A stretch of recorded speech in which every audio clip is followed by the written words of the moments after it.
Hello, everyone, and welcome to today's webinar, Enhancing Belonging Through Therapeutic Recreation Practice. My name is TJ Beemans, and I'll be your moderator. I am the Executive Director with the Saskatchewan Association of Recreation Professionals, and I'm excited to be hosting this session today. I'm pleased to introduce today's speaker, Darla Fortune. Darla is an assistant professor at Concordia University in Montreal, Quebec. Her research and work strives to develop broader perspectives of inclusion while working to enhance experiences of belonging, particularly for individuals most at risk of being stigmatized and excluded. Before I hand the mic over to Darla, I have a few housekeeping items about this webinar. First, this webinar will be available on demand after the live session and will be available through a link on our social media channels and website sarponline.ca. Next, we'd love to hear from you during today's presentation. If you have a question for our speaker, please feel free to send it through the question and answer tab at the bottom of your screen. We'll be answering questions at the end of the session. If we don't get to your question during today's webinar, we will be sure to follow up afterward. And last but not least, I'd like to thank our session partner today, Regina Therapeutic Recreation Association. Without great partners like RTRA, sessions like this would not happen. So without further ado, I'd like to welcome Darla Fortune. Darla, over to you. Okay, thank you, TJ. Hello, everybody. Pleasure to be here today, and thank you for joining me for this. I just wanted to start off by saying first, happy Therapeutic Recreation Month to everybody. So today, for the next little bit, I'm going to talk about belonging, obviously. And I'm going to sort of set the stage with what belonging is, the necessity for belonging, things of that nature, and then launch into a discussion about some of the research I've done around belonging, connecting belonging and leisure, and then end the webinar today with a bit of discussion about what this all means for therapeutic recreation and some of the implications that I see happening. So I'll get started on that. Oh, my slide seems to be stuck though. Just 1 second. There we go. It seems to be moving now. Okay. So belonging has been identified as a fundamental human need that enhances our well-being and happiness. I'm probably in no need of convincing anyone here about the importance of belonging. I think, I mean, the research has been supporting this for quite some time. And a number of us just, I think, know instinctively that social connections and having a fit with others, being valued, things of that nature are really important to our lives. People with a greater sense of belonging report being happier, having higher levels of well-being. Belonging has also been connected with positive social outcomes such as larger social circles and peer support. There's been a number of studies conducted, for example, with older adults who report a strong sense of belonging. And when they have a strong sense of belonging, they believe they're more apt to cope in times of crisis and develop, necessary coping skills to deal with stress. Unfortunately, a lack of belonging, of course, impacts our health as well, certainly around things like cognitive decline, feelings of depression, general overall well-being as well is really impacted when we don't feel any sense of belonging in our lives. Despite its necessity, not all people, unfortunately, easily experience what it means to belong or a sense of belonging. Belonging can be an elusive concept for many, since things like social and spatial constraints, such as stigma, such as health issues, things like crime, drug activity, economic restrictions, language barriers, all of these sorts of things tend to contribute to feelings of exclusion and make it a little difficult for people to find any sense of belonging. So groups most at risk of not experiencing a sense of belonging often, are talked about in terms of people with disabilities, people living in poverty, and people who are displaced because of maybe homelessness, displaced because of immigration, domestic abuse, and other types of conflicts in their lives. This list is not exhaustive, of course. These are just some of the groups of individuals that tend to receive a bit of recognition in terms of, being at risk for exclusion and not experiencing a sense of belonging. I want to turn now to talk about some research I've done when I was in Ontario for a few years at the University of Waterloo. I connected with a grassroots community there based out of Kitchener, Ontario. And we developed a guidebook called Enhancing Belonging. It's a guidebook for individuals, organizations, and communities. And how this came about was through a number of community conversations with people who, who are most at risk of not belonging. So we conducted a number of focus groups with individuals who experience homelessness, individuals who have disabilities, individuals living in poverty, new Canadians, and a number of other community members just with a general interest in belonging as well. And after a number of these conversations, we came up with a number of basic themes around belonging and realized that a sense of belonging is more likely to be achieved when community spaces are open, inviting, and accessible, when people are welcomed and acknowledged, when people can participate in ways that are personally meaningful to them, when there are opportunities to come together around a common interest or goal, and when policies work to create a culture that nurtures belonging. So I'm just going to talk a little bit about each one of these individually and what we sort of discovered in our focus group conversations. The first one, community spaces that are open, inviting, and accessible. Certainly we know, I'm sure in TR especially, we know about the importance of physical accessibility within all community spaces. Ideally, we're, I think, a far cry from achieving that, unfortunately, but we're aware that that is a necessary component of people being included and being able to be in spaces in the community in general. But also what we learned about in our research was that, there's physical accessibility to get in the door, but also things like how pleasant it is to be in the space once they're in there, and also things like financial accessibility. So when people are not financially prevented from being in the place, in the space, when it's easily accessible by public transportation, whatever makes it easiest for people to be there in the first place is really important. Things like cheerful greetings matter. Obviously, when people walk into a space for the first time, there might be some trepidation if they're going to a community program of some sort, or a space that's sort of unfamiliar. And cheerful greeting, a friendly face is really important, as well as food and refreshments, readily available and on hand, really makes a big difference in creating that sense of belonging within a space. Physical elements such as the presence of presence of plants and things of that nature also go a long way in creating that more comfortable space that people want to be in. We heard a lot about the idea that when spaces have no single use and can be adapted by people using them, it's helpful, and invites different forms of social interaction. So, a space that maybe is at one moment perhaps used for a group program can also at another point be a quiet space for people to connect just one-on-one, or a quiet space for someone to sit and read, for example, or something along those lines. Also creating opportunities for people to have enjoyable experiences in the space. Of course, I think that goes without saying, but in providing regular opportunities to get together, certainly a range of leisure activities within the space, but also they spoke a lot about the importance of creating happy memories. So not just having enjoyable experiences, but remembering them and talking about them and acknowledging them in some way through hanging photographs on the wall, for example, things like that, making it a space that reflects the people who use it. Certainly this idea of being missed came up a lot. It was comments like, hey, it's good to see you, or hey, you weren't here last week, where were you, that sort of thing, or following up with people and checking on them goes a long way as well in terms of people feeling, sense of belonging in that particular space.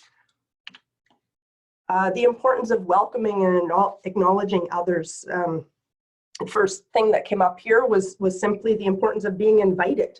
And a number of people talked about, again, when they're not comfortable going to a lot of spaces in the community or, you know, programming and things like that, they talked about the need sometimes to extend invitations more than once. On one particular day, it might not be the day for them to go, but they would like to be invited again. And felt that that was a real important thing for people to reach out and, you know, just extend that invitation. Also reaching out to newcomers and people who might find it difficult to connect with others, and understanding that it is difficult for a lot of people to maybe connect with others, that they're putting themselves out there. So maybe being, you know, supportive in that sense as well.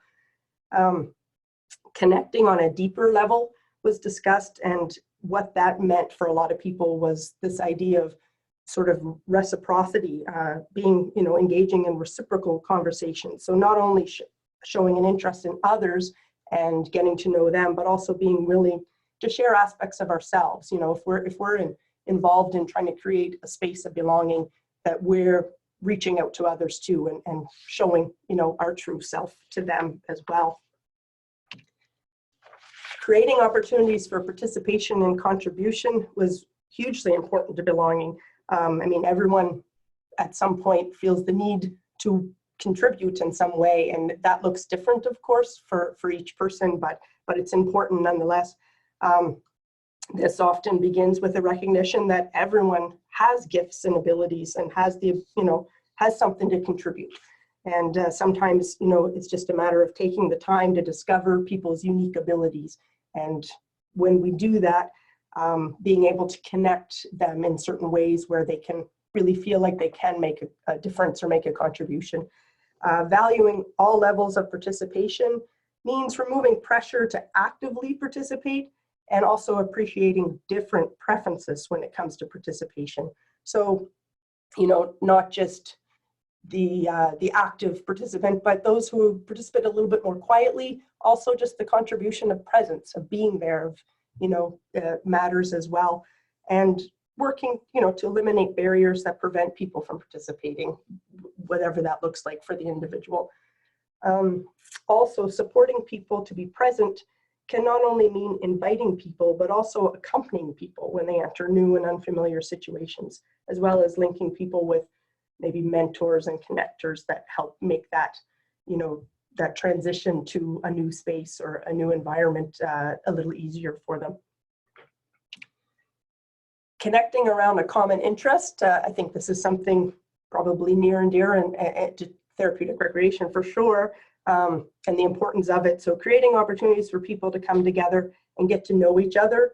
You know, this was mentioned a lot, and it was really through a number of sort of simple ways of doing this. So just simply, you know, in spaces that we're in, hosting a meet and greet. Again, the importance of food was mentioned. Also establishing programs aimed at fostering connections. So learning again about people's interests. It might be through friendly visiting programs, but also through common interests around, you know, maybe starting a book club, for example, or something of that nature, a walking club. Discovering people's leisure interests and then inviting them to participate in things that interest them. I think this is something we all, you know, we're very familiar with in TR for sure. Extending personal invitations based on your knowledge of their interests. So again, you know, emphasizing that idea of not just knowing what people enjoy, but inviting them to participate in things that we know that they'll enjoy, and reaching out and supporting them to be involved. The final thing that we heard about was the importance of nurturing belonging through policies and practices. And I think this really speaks to something that's important, in my view, at least important to therapeutic recreation, and the role that we can play in the places in which we work and the organizations in which we work. Because we heard a lot about, you know, this involves making inclusion and belonging part of an organization's mission and values, which happens when we're able to ensure staff and volunteers who work within various organizations are prepared to notice when people need welcoming and support, when, you know, that is communicated and people take the time to reach out and make that part of the overall culture. Creating a culture of belonging cannot happen, of course, without the active involvement of everyone. So this, you know, speaks to the importance of inviting participants to be involved in the development of, say, policies that impact their lives, and to review policies regularly to see if there's anything that maybe is getting in the way of belonging. Is there anything that we can do to enhance belonging? You know, we seek regular input on this from people. It really matters to them. Ensuring that relationships are central, and this is a huge one, and it speaks to the culture piece as well. So ensuring that we all belong and relationships matter are part of the culture, and this means that behavior must be modeled. So the idea of putting relationships before tasks, that's when staff and volunteers can be encouraged and supported to perhaps sometimes, more than sometimes I suppose, but perhaps put relationships before tasks. So and know that that's okay. Again, the importance of modeling. So if it comes from leadership saying, sure, you might have this and this and this to do in your work day, but if I see you with one of the clients or one of the residents in a long-term care home, or one of the participants in a day program, and taking that time out to really be with people as opposed to always being focused on the work that needs to be completed. I think that really goes a long way as well in terms of showing that relationships matter and that belonging is an important part of the workplace culture. So this next piece, I think this is a bit obvious, but there is a lot of literature that suggests there's strong connections between leisure and belonging, for sure. We heard that through some of the ideas and strategies that I just mentioned, certainly. But what's, I think, really important about leisure, opportunities for leisure do connect people who are in need of being connected, as Glover and Stewart have said here. When it's at its best, leisure becomes a vehicle for helping people link into social life, certainly. But what leisure does, I think, particularly well is makes people's gifts and abilities visible. It's through our leisure participation where we see the best of ourselves often, and helps people connect often across boundaries. It's a bit of a level playing field, I think. When it's at its best, I think it can be, so that people can come together across perceived differences and still connect over things they have in common and shared interests and things of that nature. I really like this quote by Mobley and Deezer, so I wanted to share it. Because of its predominantly social character, recreation may be among the most attractive opportunities for belonging relationships. So I think it really speaks to the importance of leisure and how there is a real natural connection, I think, between leisure and belonging, for sure. So next, I wanted to just talk a bit about 3 different research projects that I've been involved with that really, I think, link leisure and belonging quite well. So first, I'm going to talk about sharing the museum, and next, I'm going to talk about a project around living libraries, and then end with a discussion of a STRIDE program. So sharing the museum, this is a program that I was involved in when I first arrived here in Montreal a few years ago, and it's offered at the Montreal Museum of Fine Arts. What happens there through the Sharing Museum program is that the museum offers community organizations working with people who may find it difficult to visit the museum on their own. They offer them free and regular access to guided tours, to art making workshops facilitated by art educators, and they can come on a regular basis. So they've reached out to the Alzheimer's Society, they've reached out to a number of different not-for-profit organizations in the community, and they make it readily known that this is something that people can come as a group, they can participate, and it's set up around the needs of that particular group.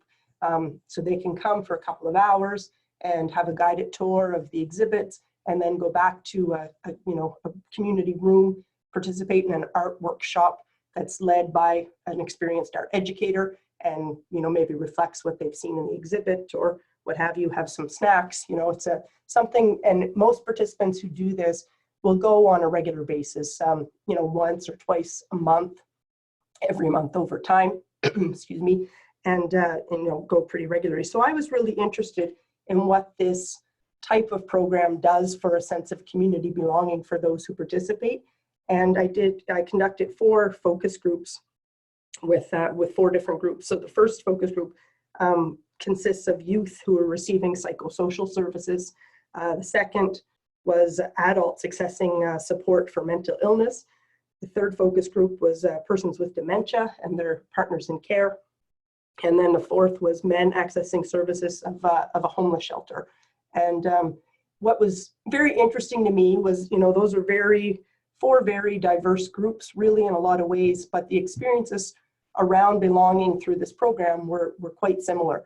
And all four focus groups, I've heard things around the importance of feeling valued and experiencing something special. So the Montreal Museum of Fine Arts, for those of you who may not know it, is a pretty well-established museum here in Montreal, and it's a place where tourists often visit. It's always ranked pretty highly on places to visit when you come to Montreal. So all the participants in these focus groups were very much aware that it's a special place to be. It's an important place in the community, and they felt that because the museum reached out and invited groups that may not be able to go otherwise due to financial limitations, due to maybe fear of just being in the space, not having the knowledge about the space, things like that, is saying, that they're important enough to be there, that this is their institution too, that yes, you're part of the community and we want you to come and experience this. So that's what the participants hear, and that's what made them feel valued, and that they were experiencing something special in the community, just like everyone else in the community does. They talked a lot about being able to connect around difference while there. So they go as a group each time they visit, but while they're having this guided tour, but it's a a very public place nonetheless. So they're there with perhaps school groups, a number of just members of the general public are there, so they can bump into anyone, maybe have an impromptu conversation with anyone about one of the exhibits that they're seeing, that kind of thing. And they really valued that. I heard in particular about, many of the program participants saying a number of our programs are fairly segregated. We go off, if it's someone living with dementia, for example, they go off and they do programming with other individuals with dementia, and often not even really with their spouses or their family members. But here they come, they're not just off, because of the type of disability they have, and with a group that has, that shares that, they're sharing this common interest in art and in the museum and in history, and they're interacting with people from all ages, and and being able to share the experience, the leisure experience with their family was really important as well. And then finally, I heard, again, across all four focus groups, the idea of exploring new possibilities for community leisure. So many people talked about, before this program started, that the museum wasn't a place they ever thought to go. They didn't grow up with this as their experience. Many of them, the art world was totally unknown, as they say. So, again, being invited to go, the idea, it just wasn't on their radar before this happened. But then once going, they realized that they really do have an interest, whether it's in art or, history around some of the more historical exhibits or what have you. But just being in the space and being supported to be in the space was really valuable to them, and made them, want to reach out and do more. So a number of people said, I only came here because, somebody else from the group was coming and they talked me into it. But now that I'm coming, I'm really enjoying being here. I want to do more in the community. I want to go to other museums, or I want to, do more around art or what have you. So it really opened up some opportunities for people to get involved in other community leisure as well. The next study I wanted to talk about is the living library, and for anyone who doesn't know what that is, it's really just it's a method of informal education that encourages awareness and respect for human rights. So living books are typically people who experience discrimination and stereotyping. In the case of the study I conducted, it was the living book were people who were diagnosed with a mental illness, and they were part of what's called a living library with individuals. So in my case, it was individuals who were part of a therapeutic recreation class studying about cognitive disabilities. And it would sit down and have a 15 to 20 minute conversation about what it's like to live with a mental illness, the road to recovery, that kind of idea. It was a really open and honest conversation, and the idea was to create a respectful environment for that. What I learned from interviews I conducted with the living books, so to speak, who are, as I said, individuals with a mental illness, was the importance of that type of initiative for helping them engage in some positive discovery. So, this quote, I think, really reflects that. You learn something more about yourself. It reminded me of a different struggles and, made me happy that I went through some of those struggles, but that I accomplished that. So again, being on the road to recovery and speaking about that from the perspective of being a living book, so to speak, really helped individuals kind of get in touch with some of their strengths and recognize those. They also talked about the importance of, or the value in teaching others. So they, said they knew where these are students that, we're teaching and maybe one day will be future clinicians. And so we're helping to shape the mind, and what a gift that is. Like we're the teachers here. We're not just people that are studied in a textbook, so to speak. And then finally, they talked about the idea of cultivating social identities. So, this idea of being proud to be a living book, and they see us as productive members of society who have a lot to contribute. So in terms of, again, this idea of sharing, contributing to the community, being someone who's a resource, tapping into those strengths that people have and sharing what they can share with other members of the community was really valuable to them. The final study I wanted to talk about happened a while ago. It was back when I lived in Ontario, and it's work I had done for quite a while there, involving women who were incarcerated in the Grand Valley Institution for Women. So it was around a program called the STRIDE program. And what STRIDE is a social leisure program that provides opportunities for women who are incarcerated, and volunteers from the community would come in. It's a weekly leisure program. So once a week, they would community members would come in, volunteer, and participate with the women in the prison around things like, doing arts together, or sports, or having coffee house evenings where, someone might play some musical instruments or read poetry, have a board game night, that sort of thing. So just some basic, run-of-the-mill leisure activities, but all provided this idea of a basis of connection. So the idea behind Stride Night was that the women would get to know volunteers over time in a fairly natural setting, connect over shared interests, that idea, and then from that build some relationships that could potentially continue after the woman leaves prison and re-enters the community. So the relationships that begin to form between women and volunteers during Stride Night are often supported through what's called Stride Circles. And a circle program involves men and women from the community providing a supportive network for women as she returns to the community, basically, and really just assists with positive reintegration experiences overall. So what that looks like is they might help, if women are trying to find jobs, if they're trying to find housing, if they're just trying to connect to others in the community and really having some enjoyable experiences, it could really range. So it's a lot of some practical support, but also real emotional support for women as well when they come in and they're making that transition, because it's quite a stressful and difficult time, as you can imagine. So what we heard, excuse me, with some of the research we conducted around Stride Circles was that they really, this study didn't focus specifically on belonging per se, but it was evident quite clearly that circle members really set the stage for the feeling of belonging, in terms of showing the women that they're accepted for who they are. So women talked about the fact that their circle volunteers were not judgmental, and they did accept them for who they were. They weren't trying to change them. They appreciated them, and they were there to help and be a support.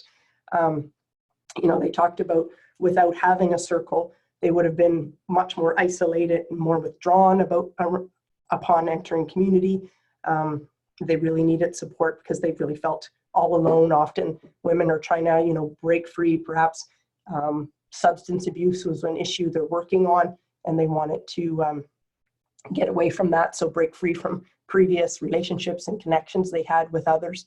And so they were looking for a new group of friends or new social connections. And the circle was initially all they had when they came out, in some cases, if they didn't have the support of their family, or if they were, maybe their family wasn't in the area where they were returning to, or whatever the case is, then they at least knew that they had the support of circle members who they got to know through leisure activities over time. And what that did for them was give them, provide them with a sense of assurance that they're valued, that they are accepted, that they're worthy of that.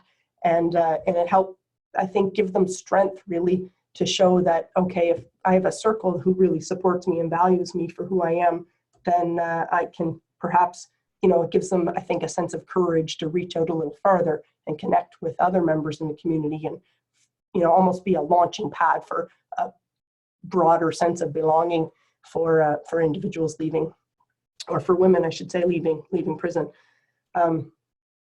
Excuse me. So all of this to say, supporting individuals most at risk of being not belonging, which I talked about in all three of these studies here, really is focused on, I think, this idea of vulnerability, and the idea that people who, are susceptible to harm brought on by interactions between the resources available and life challenges they face. Vulnerability often results from a disadvantaged social status, inadequacy of interpersonal networks and supports, degraded neighborhoods and environments, and the complex interactions that these factors have over the life course. So when we think about vulnerability, we think about, being at risk. Often we think, obviously, of vulnerability as maybe even being a bit of a weakness, and probably would compromise ideas of, there any chance of belonging for individuals. These individuals are thought to be marginalized populations, vulnerable populations. We hear those types of phrases, and it's never thought to be a particularly good thing. But here I want to connect with the work of Brene Brown, who thinks about vulnerability in a bit of a different way, and says, if you're familiar with some of her work, you would be familiar with the message and the link that she makes between vulnerability and belonging. But she strongly argues that it's the birthplace of belonging, and in fact, a necessary component for any of us to belong. I mean, we need to put ourselves out there to connect with others, to have that deeper sort of sense of connection. Requires us to, expose ourselves a little bit and be vulnerable in that sense. So she talks about vulnerability as uncertainty, as risk, as emotional exposure, in the sense that, when we do put ourselves out there, we're never sure that, how we're going to be received by others. So you can imagine, people dealing with stigma, people who are used to, feelings of exclusion. It's pretty difficult to want to, reach out to others and to maybe to ask for support in the first place. Women at Stride, as I just talked about, or even individuals going to the museum through the Sharing the Museum program, they also talked about a lot of fear initially, that it took a lot of courage for them to walk through the door of the museum the first time. It certainly takes a lot of courage in the living library study that I mentioned. In that experience, it takes a lot of courage for individuals to put themselves out there and be willing to tell their story. And it takes a lot of courage for women who are not used to having supportive community to actually admit that they want one and reach out and ask for help and support when they're leaving prison as well. So in all cases, we see a bit of vulnerability, but we can also see how it does have the potential to lead to a deeper sense of belonging. So, there's connection with others in ways that lead to, deepening sense of belonging. And this really requires vulnerability in the sense of willingness to show up.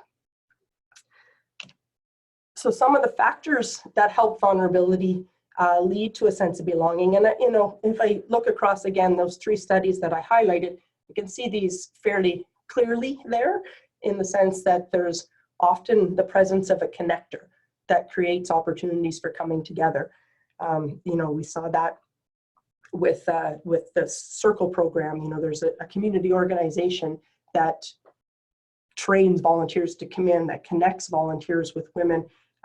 Again, the Living Library, that somebody arranges that. There's a community organization. In the case that I spoke about, it was a TR practitioner who put on a Living Library so that students can learn about recovery from mental illness.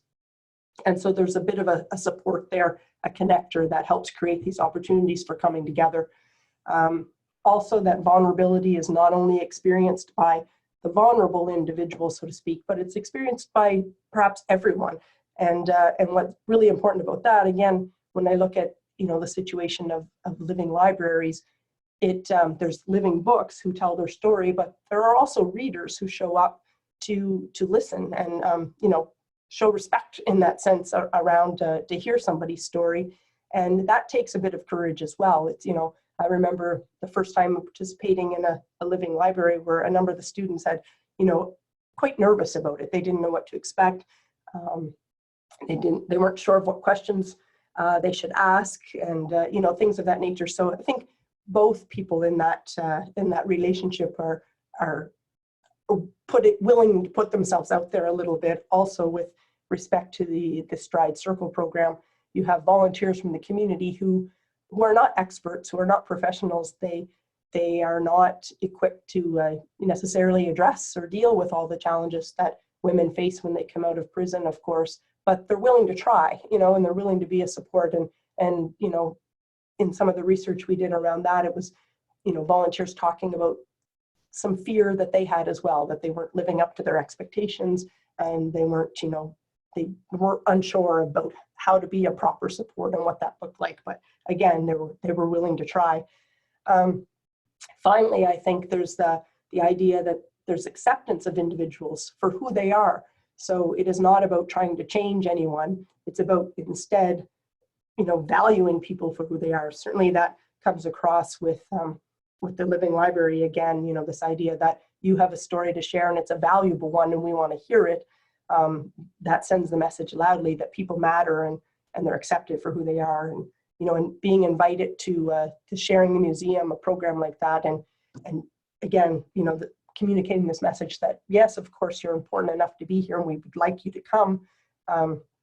Really, just shows people that it's not about changing them. It's about changing perhaps the environment and making an environment more inclusive for individuals and more apt to support their belonging.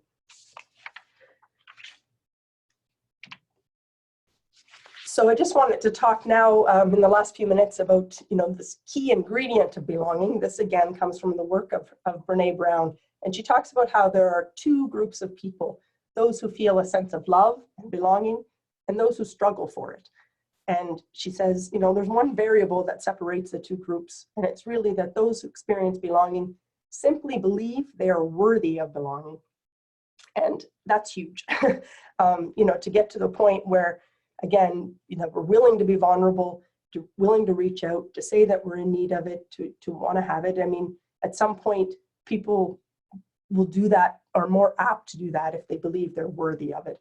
And I think a lot of these, these examples that I just provided are about showing people and communicating the message to people that yes, they are worthy of belonging, and here's how they can achieve it overall. It's really important that people hear that, I think, pretty loudly. True belonging doesn't require you to change who you are. It requires you to be who you are. And that's, I think, a really important message for everything that I've talked about so far in terms of belonging. But now I just want to turn for the last few minutes here about what this all means for therapeutic recreation. So I hope that you heard a number of things that resonate with TR practice already. I think there's, as I said, the basis for leisure, recreation and leisure programs to really be, to set the stage for belonging is we can't understate the importance of that, I don't think. But in TR practice, we are, I think, really well situated to help enhance belonging for individuals. And we do this particularly so when we operate from a strengths-based approach. So this, stemming from the work of Anderson and Hain, they talk about moving away from a focus on a person's deficits and instead focusing on their strengths and their abilities. When we move away from the idea that a person is in need of fixing or repair in some way. So, instead of thinking about functional interventions, maybe quite so much, not that they don't have a place, but instead of, being preoccupied maybe only with that, we turn our attention as well to trying to, take steps to make society more inclusive and think about how we need to perhaps work to change the environment as well, not only a, sole idea of, a person needing to change, for example. The importance of advocacy for sure cannot be overstated here. So an important part of TR practitioners' job is arguably advocacy, but I think it's also one that maybe gets overlooked easily. So the idea of structuring TR environments to more fully support belonging. So within our own organizations, as I talked about early on with respect to the number of factors that can enhance belonging, I think there's a number of strategies there that are really helpful to put in place in our own place of work for sure, to make, if we work in, say, hospital settings or long-term care settings or community day programs, that we can take a number of those steps to really put belonging at the center of what we do and really fully support it.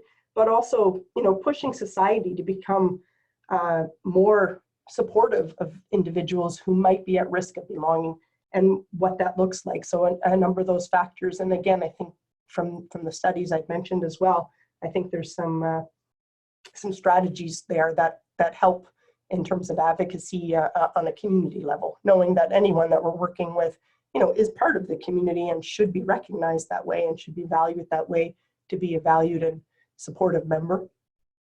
Also, finally, to support vulnerability. So this comes back to the idea that vulnerability being experienced not only by the person in need of connection, but others in the relationship as well. And I think that includes us, as well. People, working in TR practice or doing research in TR, to be able to connect with others and put ourselves out there a little bit as well. That it really does help to build those mutual type of relationships that are supportive of belonging. So those are, some of the main things that I pull from this talk, I think, and some of the research I've done so far that I think have, important implications for TR practice. I think, as I said, the connection, the strong connection with recreation and leisure is already there. It's ripe for belonging for sure, but there are a few things that we could be maybe a bit more, focused on or deliberate about in TR practice that would enable us to even make a better difference around supporting individuals that we're working with to feel a sense of belonging. And on that note, I'm just pulling a quote here from Anderson and Hain's textbook on strength-based approaches, that therapeutic recreation is known for its holistic approach, creative use of resources, openness for collaboration, and far-reaching positive outcomes. And I think that speaks a lot to everything I talked about so far today in terms of, the creative use of resource and programs, but also the idea that collaborations are needed. So organizations, collaborating with a place like the Montreal Museum of Fine Arts, for example, or a community organization, collaborating and working with volunteers to pull them into a prison setting to help build relationships, using what resources are available in the community and looking at, the holistic approach in terms of valuing the whole person, the whole individual. And I think if that's our focus, again, I agree here that there are far-reaching positive outcomes, and certainly in terms of an enhanced, enhancing a sense of belonging for individuals. So that's my presentation in a nutshell. I'm just putting up a slide here that shows some of the references that I've touched upon in this given presentation. If you want further reading or to look at something a little bit more. And now I believe we have time for a few questions before we wrap this up completely. So thanks very much for tuning in.